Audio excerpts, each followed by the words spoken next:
All right, welcome back to Another Dimension. I'm Quinn. I'm Trask. I am Taylor. Hi, Taylor. Hi, Hello, Taylor. all. Hey, have you seen those things on Facebook where everybody is making like a, I don't know if they're like a clay doll of themselves or something? No. I'm sure there's a word for it. Have you seen it? Didn't I just show you one? Yeah, but that was an action figure. Is that what you're talking about? Like Yeah, the action figure stuff? Well, we've got a modern day trucker in the house today. Taylor? That literally is the exact picture he just... Is that what you were going to That's what I laughing was about? laughing about, yeah. Show him the picture quick. I mean, I can't show it on the camera. You can't, but... Taylor's in literally, his sweatpants, but he doesn't. He just showed me that today. Yes. Okay. Right that's. before you walked in, yeah. I said someone just posted this in the And I'm like, Taylor's got his sweatpants on. That's Oh, my gosh. hey, man. Modern day. I'm not driving no trucks. Sorry for picking on you, Taylor. I love it. Bring as it long as on. you're comfortable. Bring it on. So what's in the news? That's your segment. All right. The DOT Road Blitz is coming up. May 12th through 14th, I think, right? Yep. I mean, we keep honing on that, but it is what it is. Just be aware. Be aware. Expect some delays. Yeah, and not that you shouldn't be doing this all the time, but make sure you're checking your stuff and doing the right thing and go from there. IFTA filings due by the end of April for quarter one. If you are an owner-operator or independent contractor, make sure you are doing that, or make sure your company has done it for you. Do you want me to explain what IFTA Yeah, go is? ahead. IFTA is an international fuel tax agreement. So as a trucking company, you need to pay taxes on your fuel in each state you run. So for an easy example, if your truck gets 6 miles to the gallon and you run 6 miles in the state of Wisconsin, you need to buy 1 gallon of gas, or 1 gallon of fuel. I'm sorry.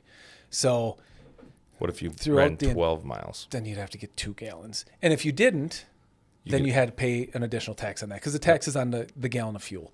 Okay. So it's a big, long, antiquated process where you put your miles in and your fuel in for each and every state. And each state has a different tax rate. And each truck, right?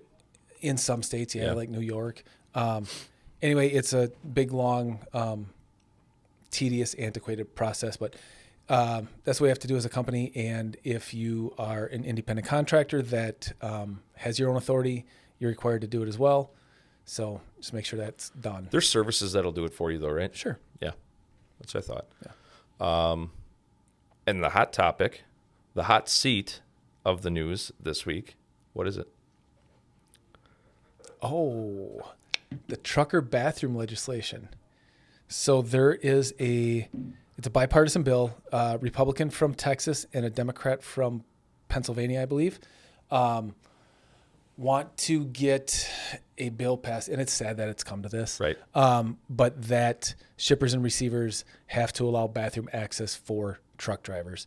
And they're not required in the bill. They're not required to build a new bathroom, but if they're available, you have to. Like if they have one, it can't just be office only. If you have it for employees and customers, it's got to be allowed for truck drivers. Why would it not be? I mean, at some point, somebody did something wrong, right? Like that's why rules are made. Right. Somebody left the bathroom a mess or whatever. So the company's like, I don't want to deal with that, and that's sad. And But it's frustrating. Has that contributed to?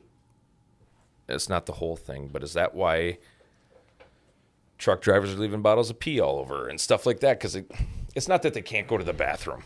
Like It's sad, but it's like integrity and upbringing. Right. I don't know. It's they're just human beings.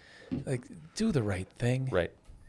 If someone came in like doing the 40-yard dash, like, hey, I got to use your bathroom, and you said no, trucker, what would you do? We've all been in that situation.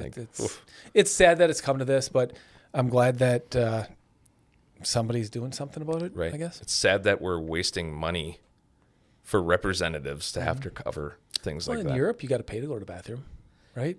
I've never been there. Pretty sure. I know you have to pay for like the toilet paper, I think, per square or something. Is that true?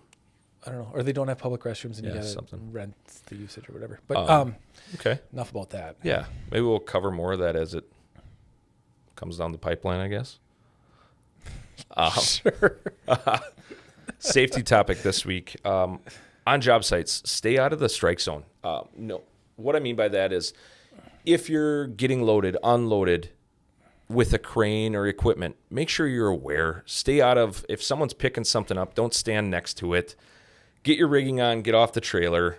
Real life example, I was delivering a load of rebar out in Wausau one time, and trailers here, I was on this side, and fork or skid steer, I think it was on this side unloading it. Yep.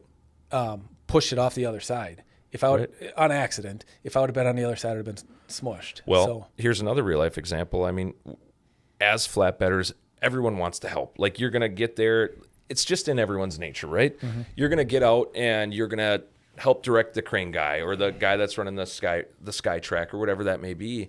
We had a guy out in the western part of the state hauling a big trencher. Remember that? The chain for the trencher? Mm-hmm. They rigged it up. The chain or the rigging failed, and it dropped like 10 feet off or up from in the air back onto the trailer, snapped our trailer in half, and our driver was on the trailer. Thankfully, nothing happened. out of the way. But Yeah, out of the way. But it could have been bad real quick. Yeah. Things happen. Stay out of the way. Know what Right. you're doing. Yeah, and be aware. And, Think the worst. and listen to the guys on site or the people on site. Right. They're the professionals doing it. Right. So, for what it's worth, Yeah. stay out of the strike zone. So I feel good about the word of the week. You do? Yeah, I feel like Okay. Taylor's going to get this one. Okay. You have very high hopes. All right, Taylor. Word of the week is Schneider eggs. Schneider eggs? Yep. You know what eggs are, right? I do. Did the Easter Bunny bring you any? No, but Jonesy got way too much. Well, okay, so I'm going to break this down. I'm sure Schneider refers to the Schneider we all know. Yep. Is it their white, is it like a bobtailing Schneider Nope. truck? What color are they? Are they all orange? Let's say yes. The majority of them. That's their company color. Yeah, right. I just thought I'd seen some, so I thought I'd seen some white ones. I can't remember. Eggs. I don't know. What's Okay. going out on the highway was just gonna say. right now during this time of year? Basically every time of year in Wisconsin, but Yeah. The construction cones? Yes. There you go. That's what they construction are? barrels. Yep. construction barrel, Schneider egg. Eggs. Yep. Look at that. Yeah. I think we'll give them that one. No, yeah, I'm okay. not going to give myself that one. Good one. This week, we are going to be talking about a topic we have not talked about before. Something that is very controversial in the trucking industry. Whether you are for it, against it, whatever, it is what it is. It's our industry, and these are the regulations, the rules that we are currently dealing with. So we're going to be covering cannabis, drugs, the use of that, and kind of the recent uptick in disqualified drivers because of drug use. So top right in. What are the current regulations of? Or you want to say what spawned this? Sure. Yeah. Go ahead. Obviously, we're recruiting, and was it 2 years ago when the clearinghouse came out? 2 or 3. You want to explain what the clearinghouse is? So the FMCSA Clearinghouse is basically just a huge database of everyone that's got a CDL. They are, when it rolled out, its main goal was to keep track of DOT drug and alcohol violations. Back in Habitual users, basically. well, anyone. Yeah. Because back in the day, if I failed a drug test at company A, it was just in their record, their filing cabinet, right? So I could go to company B down the road and they would never even know. So people that were addicted to drugs or using drugs could still get away with it. God forbid they didn't have an accident, something like that happened, because that would then be caught. So what this clearinghouse does is every CDL holder has to be entered into it. And that was, I think, in 2021 or 2022 when that regulation came in. By the end of that year, every consortium, which is your drug pool, Your drug testing pool. your drug testing pool in the commercial driver's license sector, I guess, had to report any failures to it. And it lives there for 5 years. So if someone fails a drug test or an alcohol test or whatever or alcohol assessment, they are immediately removed from the available driver pool. No, safety sensitive. safety sensitive operations, Yep. meaning driving a semi or school bus or whatever that may be.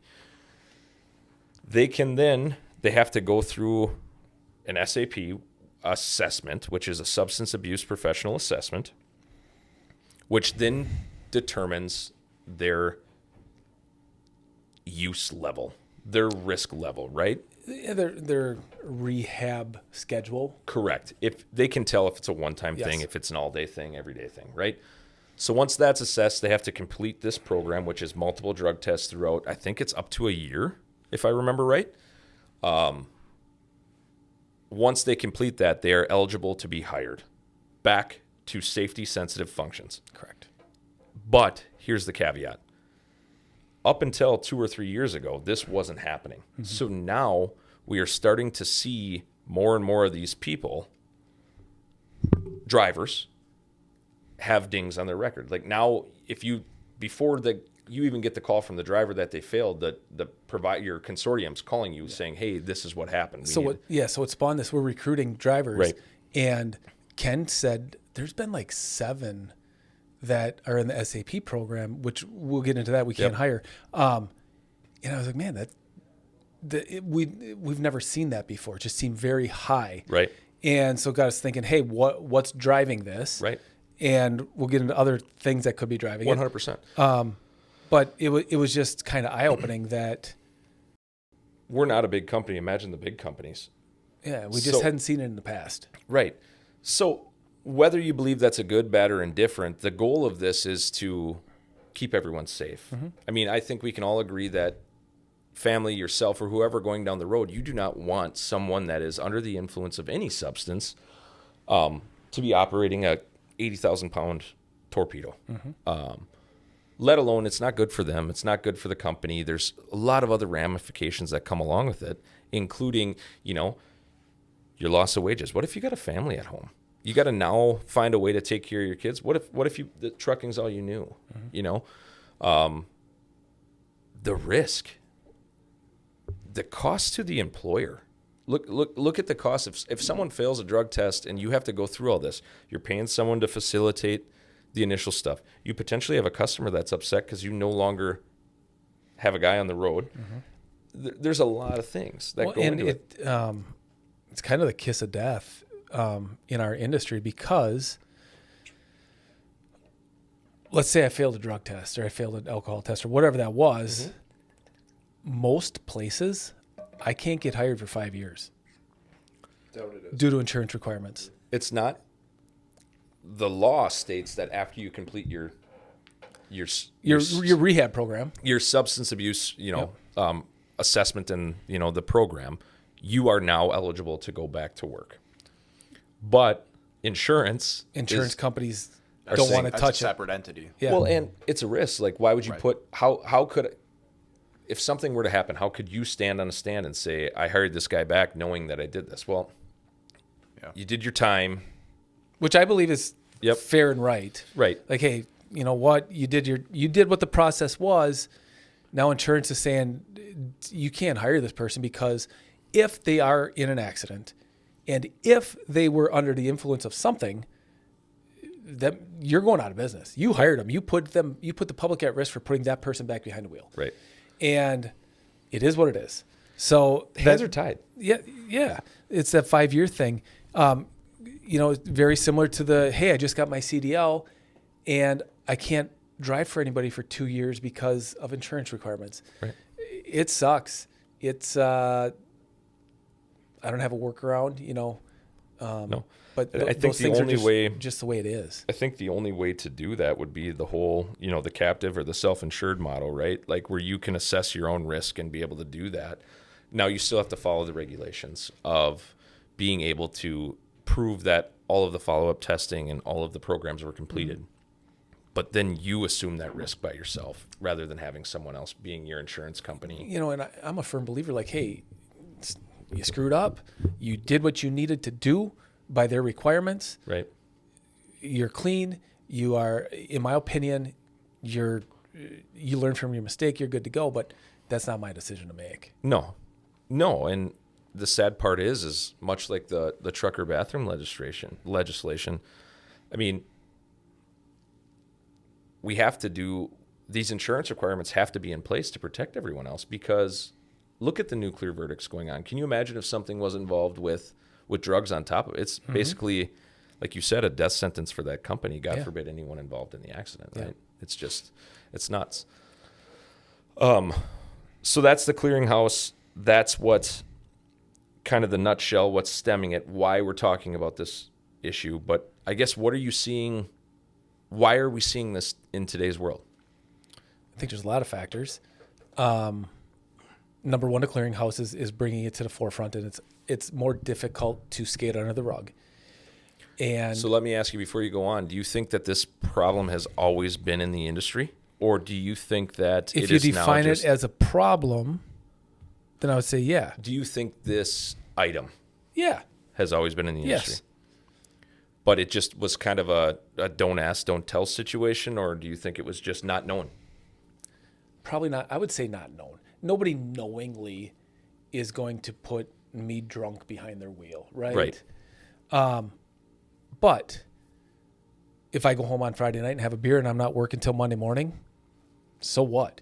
And that's kind of my same stance. I mean, and that's the stance that I think is going to come. I mean, how many states have legal marijuana? Most, right? lot. Let's just say most. Everyone that surrounds Wisconsin. Yeah.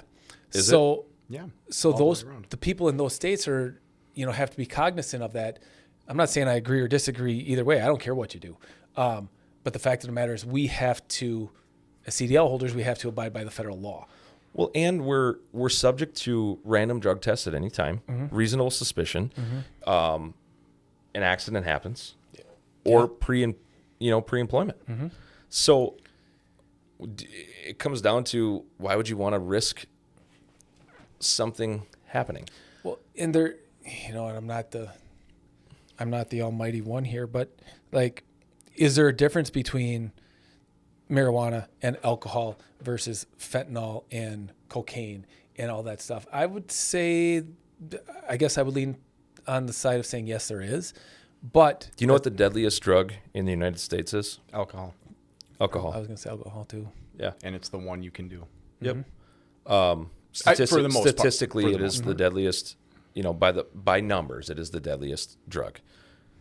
I think where you were going with that is let's say that candidate A and candidate B, one likes to have a beer on Friday night and one likes to smoke a joint on Friday night after work. What's the difference? If they're coming back to work Monday morning. not under the influence, is there a difference? And I think that is why right now alcohol is accepted, because it can be tested. It can be tested in the field sobriety with, on the road. You can definitively say it's out of your system, right? Or you can definitively say, Sorry for using that word. you're fine, that you are under the influence of alcohol based on a breathalyzer or a blood test or whatever that may be. Right. If you were to smoke marijuana today, short of a couple tests that we can get into, there's no way to detect if that was right now or a month ago. Days ago. Right. Yeah. And I think that's probably the hindering Right. factor, right? Now, do I agree, disagree? Do I think that will change anything? I think if they found a way to test on the spot, if you were under the influence of marijuana, THC, whatever that may be, it would probably swing that needle a little faster than what it is. But until we get to that point, I think it's going to be a 100% no. There is talk of reclassifying marijuana to a Schedule 3 I narcotic, right? Or what? Schedule 3 drug. Yeah. Yeah. Okay. What does that mean? To be honest, I can't answer that with 100% certainty, but I do know Class 1, Schedule 1 drugs are like your narcotics, where they are your Legal or illegal? Your pain pills, your cocaine, all of those. I don't know what Schedule 2 is. Schedule 3 is probably like something that you could get with a prescription. I don't know. We can look that up and cover that more. But to your point, I can't believe they can't come up with testing. But when they come up with testing, I believe it will change. Well, and if marijuana gets reclassified to a Schedule 3, it may not even be on the panel anymore for Right. the drug testing. Yeah. Because it's no longer considered a drug to test for. So that's another thing to look at.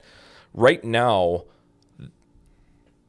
the DOT will allow other types of tests, whether those would be saliva tests or hair follicle tests, but the one that is accepted It's your across the board is a urine test. Yep. If they did a hair follicle test, which I don't even know what that entails other than they test a piece of hair. I don't know how that gets tested. They could dial in to when the last use is based on hair growth and the amount in the hair, which could be a viable thing, but I don't think that's going to happen to a guy. I've heard it's so expensive. It's Right so now, expensive just that with- it just isn't going to. They're not going to be able to do that on a large scale. Well, and think about that. Just on look at the process to get that done. They can't do that on the spot. So That's that's what I got was to just get gonna say. sent in. It's got to go to a lab.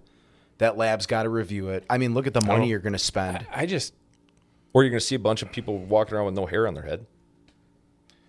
Yeah, I don't know.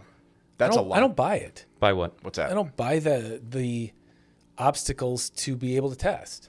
Right? I agree. Right? Like I agree. Why? Okay, you can test my urine, and you can tell whatever. I don't know. I'm not a doctor, but hey, But you're right. They can test your urine, but they don't do that on the spot. They can't. They don't do that on. That's done in a lab. That's Yep. sent off to a lab. yeah, but okay. No, You don't explain. take a hair follicle, drop it in some solution. Well, they all do right, that it's- with drugs. It's purple. Yeah. When they if they find white powder, they put it in the thing and it turns one of 5 colors, and that's how they know what. Yeah, like come on, you What can't it tell is. me that this isn't pretty simple. So why aren't they doing it then? I don't know. Me either. Politics. On to the other thing. Politics. China. No. Politics. Taylor mentioned Amy. before. Hi, Amy. Amy. Amy. Taylor mentioned before, it's all the states surrounding us are legalizing marijuana. Within the country, it's got to be close to half of where would it's think. legal now. Yeah, Everything out west, bunch of east. New York, I think I'm almost positive. I mean, I bet you half the states in the U.S. So Okay. that's where like the issue comes in. So here's the other issue. You can go right down the street right now to Quick Trip Yeah. and In a buy state it- where it's illegal. in a state where it's illegal and buy Delta 9 cannabinol, whatever the frick it's called. I don't know what it's called. You can quote me on that. But you can buy those things that will still make you fail a drug test or CBD or Oh, really? Any of that? Well, We think. yeah. With- Well, yeah. no, it 100% will. I suppose I didn't even think about the CBD part. I mean, when CBD came out, I remember Bill Standard giving us a whole thing saying, really? hey, make sure you know where this is coming from because no matter what, you're still going to fail a drug test. Sure. Right. That makes Because sense. they don't test for the drug Right. in your urine. They Right. test for the thing that breaks it down in your body, right? makes And that's sense. how they can tell. It's the same coming from the same plant. Yeah. But if that stuff is legal and it's giving you the same effects, what's the difference and where's the loophole there? Well, and that's why you have to be careful because right now, if you're federally regulated, you're at their mercy, right? Right. Yeah. Hey, I screwed up, and It doesn't matter. it doesn't matter. I thought it was a glass of water sitting on the counter. I grabbed it and whatever. And it was vodka. Whatever. Right. But you have to be careful, 100%. and it just is what it is. It's whether you like it or you don't. If you're in the transportation industry, it is a rule you have to abide by. If you do not want to abide by it, go be a programmer, Well, yeah. If you don't want to abide by it, that's okay. right? There's Not plenty of passing other judgment. things you can do. Yeah. But Yeah. if you're gonna do it, you This got to isn't- follow. This you gotta isn't the follow- industry at this time of the recording, right? Right. As a driver, we need a commercial driver's license. Right. If we're going out of state, we need a FedMed card. Right. We have to have those things, and that's just part of the deal. You know, as a Right, wrong, or indifferent. as a doctor, you have to have a CFR degree or doctor certificate, or you have to have the right to do whatever. Right. In any job, you have to have those things, those policies, those permits. It's part of it, whether we agree with it or disagree with it. And this is just, I guess, a substrate of having that CDL. Like, if you have a CDL, you're required to this. Much like you're held to stricter standards when it comes to alcohol in your system when you're driving, right? Like under the even in your influence, personal vehicle. So let us know what you think. What are your thoughts on it? I personally think that from a liability standpoint, holding the thought of whether I agree or disagree about the use of THC marijuana in the transportation industry, I think that the Clearinghouse is doing exactly what they wanted it to do. I don't think that it is causing a driver shortage in the grand scheme of things. They said 80,000 drivers since this went in have been flagged or put into SAP. That's a very, very small number when you think about the total number of drivers in the United States or across, North America, right? But there has to be these safety nets to protect everyone else, because my family drives down the road. Your family drives down the road. You have a daughter that's driving. Mm-hmm. Taylor, you have a daughter and a wife, and they commute.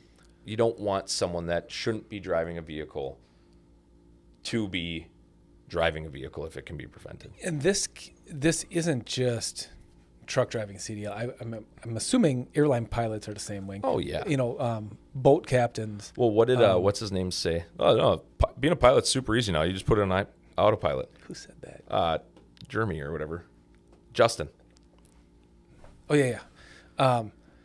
Justin. Yep. Hey, Justin. But anyway, what about those other safety sensitive functions? What about a crane operator? Same thing, I bet. Okay. In the state of Minnesota, you can't get fired for a failed drug test. We read that, right? But you can be removed from safety sensitive situations. For how long? Maybe it's up to the company discretion. I don't know those answers. Or but what about a forklift operator? Any depends, safety sensitive thing? Yeah. So I then guess is what it company defines... regulated? I'm guessing there's other companies that would the company policies that would supersede state law. I don't know. What defines safety sensitive? We could go down that rabbit hole. Mm-hmm. I have absolutely no idea what that defines, because technically safety should be involved in everything. To a point. I mean, if you're shredding a box of paper all day, every day, I think you'd probably be okay. Cut a finger. Could. Paper cut, whatever. But that could happen too. But if the job that you're doing, you are operating machinery or possibly able to cause bodily harm to someone else, that would probably be a safety sensitive. If you're an equipment operator and you're digging a pond at your house, do what you want unless you hit a gas line. But if you're doing it in a commercial setting? Yeah, but what if you're that equipment operator doing it on whatever you want on Saturday, and now you have to go back to your job on Monday? I don't know those answers. Me either. The next thing, in accordance to the availability with all of these, the different, I'm going to say models because I don't know the name, but different versions of THC, where the legal, the non-legal, CBD, whatever that may be, right? Why are we having truck stops? I mean, we had one right up the road that had a THC dispensary in it. I really think that's a good idea. Like, hey, it's just like a fireworks stand. It's not illegal to sell it. It's not illegal to buy it. In some instances, it's illegal to use. Not all. I suppose if you look at it that way. That's a very good way to put it. They're just running their business. Yeah. It's your decision to do what you're going to do. Yeah, I suppose. I don't know. But I agree with you. Like, and that's like putting and then as a truck stop owner, like that's like putting a beer in front of an alcoholic. Mm-hmm. Yeah. I don't know. Hey, you shouldn't do this. Back in the days, the cool truck stops had like bars and dance halls and. What was back in the day like? Before my time, the Brat stop down at Racine, Kenosha, wherever that's at. The Brat stop. Yeah, the Brat stop. I think it's still there. Sound like a lot of buffalo hung out there. But but I don't know. It's an interesting topic. I think that it's something that is going to be stuck in the stuck in the news for a while. You're right, Taylor. With the surrounding states legalizing it. I think that does play into why you're seeing higher numbers, to be honest with you. Yeah. Well, and it's readily available. And it's a generational thing too. And these younger generations are growing up with these pens. You don't have to actually buy the marijuana anymore. You just buy these pens, and it looks like a vape. Yeah. You watching somebody cannot tell the difference between if that's a vape or a weed pen, and it's a generational thing. It's with the young kids, and it's the accessibility. So and it's the availability. You no longer have to go to a drug dealer to buy. You don't have to go to a weird woods to meet a guy you don't know who might be there or might not be there. Saw it in a movie once, but for real though, the accessibility and the availability is right. That's absolutely What about the stigma of marijuana? It's Gone. Really? It's gone. You will see it around here where like Wisconsin is not going to adapt to things the way the coasts do. But even in Wisconsin, I mean, I can't tell you the number of people whose parents I know that are like, they're retired, everyday thing. Yeah. What's California sober? Do you know what that is? Yeah. You can smoke weed all day, but if you don't do anything else, you are sober. Yeah. You're sober. You're sober. Really? California sober is what it's called. Because it all started. Yeah, I think the stigma is gone. It is. Is this a tattoo in the workplace kind of thing? Back in the day, Yes. Yes. But now it's librarians have sleeves. Right? You know what I mean? Like librarians used to be the nice little old lady. Now you go anywhere and they have. I was just the HVAC guys I was just with. Both of them, their sleeves down to their wrist. Yeah. That's just the way it is. I don't know. I don't know if that's good, bad, or keeps wanting more and more ear piercings, and I'm like, you're gonna look like who does? My daughter. Every night.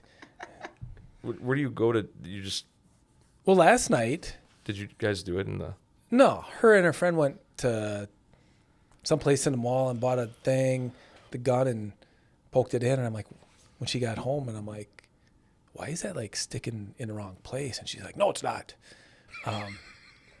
So, but anyway, that's fun. Why did you think the stigma was still there?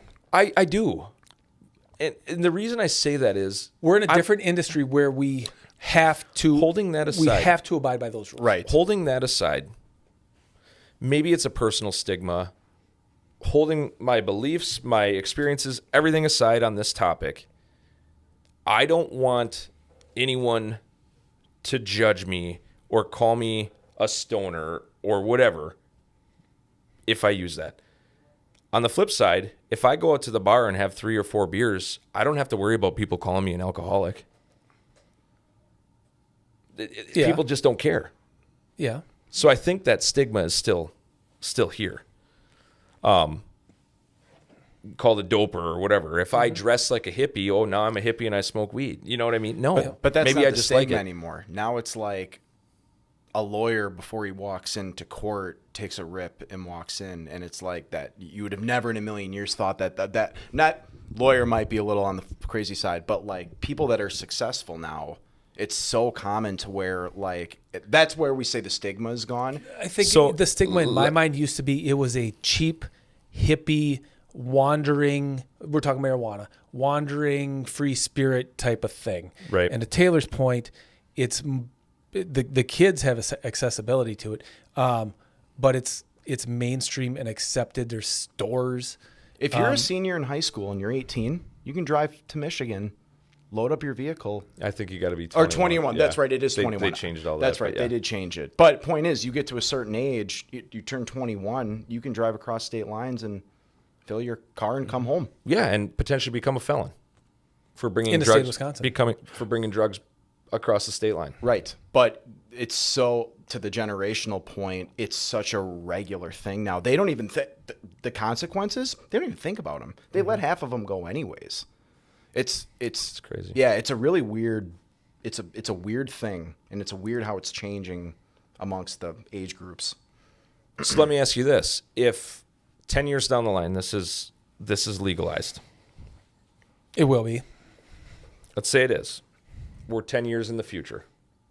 Taylor, you're probably in the same boat, and your child comes to you and says, Dad, I'm going out to a party tonight. There's 2 parties going on. I can either go and get hammered at a keg or go sit around a campfire. Do you think as parents we'll have to say, no, you can't do, like, how do you say yes or no? Well, it's hard. Here's what I will say is hard. Obviously, I don't do drugs because I'm regulated. It's hard to tell your kids, just say no to drugs. Okay. The DARE program and all that stuff. It's very difficult. Do they even do that in school anymore? I don't know. I haven't seen anything. It's difficult to do that when my friends or family members openly talk about using it. Or you drive down the highway and it's super hypocritical. That's a great point. point. It makes me cringe if that does happen. Because I'm like, listen, you know what? There's a time and a place. Well, you do you, but for, if you have kids, you're preaching to them. Right. And now just because they're adults, you need to preach that. Or you don't need to preach it to my kids. No. But you don't need to. They don't need to know. Enable them. Or, well, yes.